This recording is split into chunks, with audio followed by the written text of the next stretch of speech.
Everybody hear me? All right, I'd like to welcome y'all here today and to personally thank Mr. John and Miss Penny King for setting all this up. And at this point, I would ask you to join Major Christopher Anderson in saying the national anthem. Would you please stand?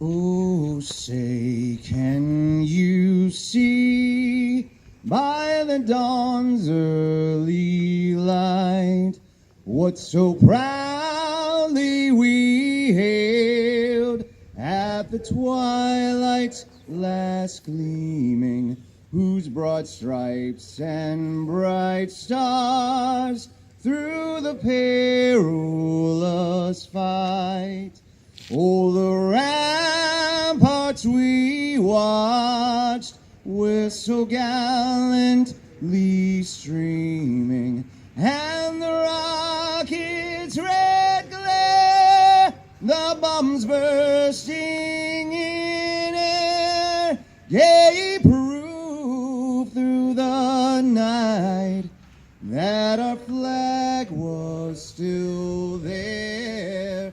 Oh, say, does that star-spangled banner yet wave?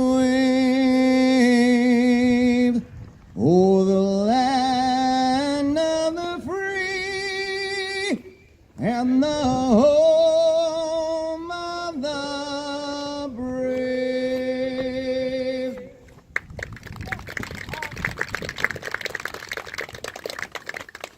How do I follow that?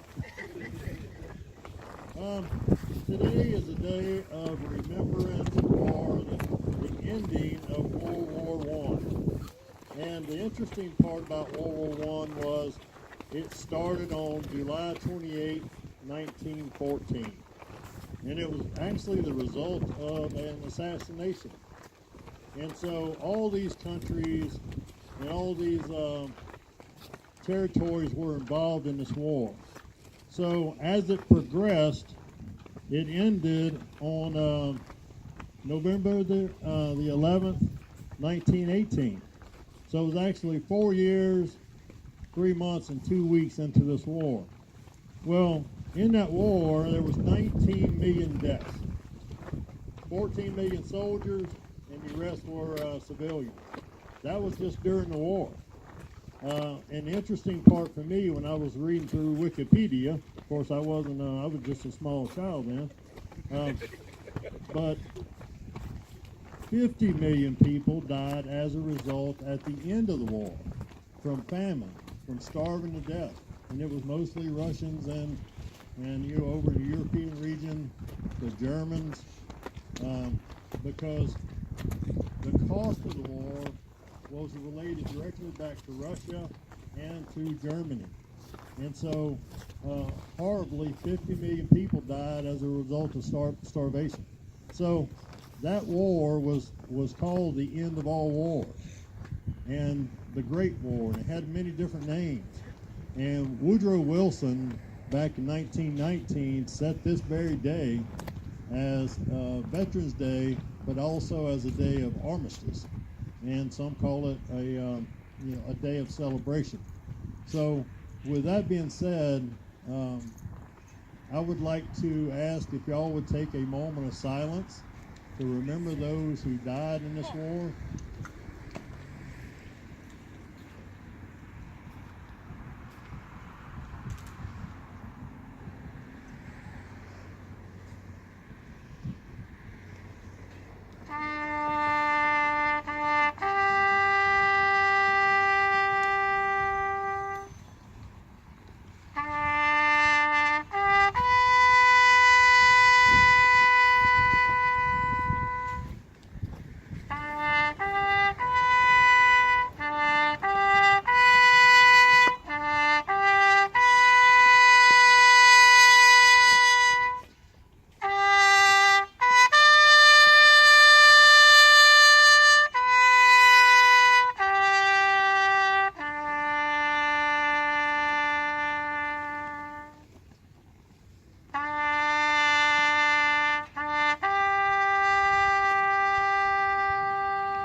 get together and recognize this day. Would you like to say a few things?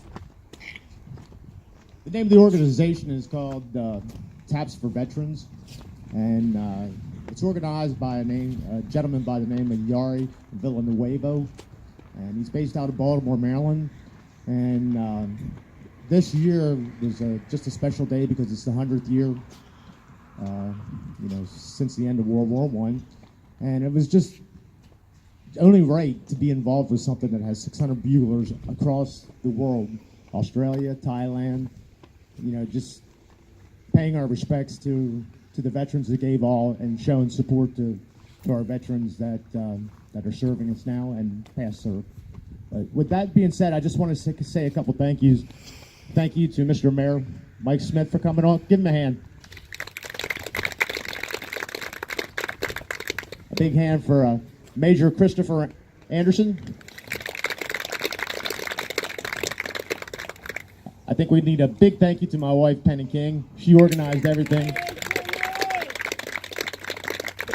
We'd like to thank the American Legion of Waveland for presenting the flags and making sure everything looked good here. And a little bit of groundskeeping by Michael Spann to cut the grass down a little bit and make things look presentable. But everybody have a great day. Thank you for coming out, and happy Veterans Day. Thank you.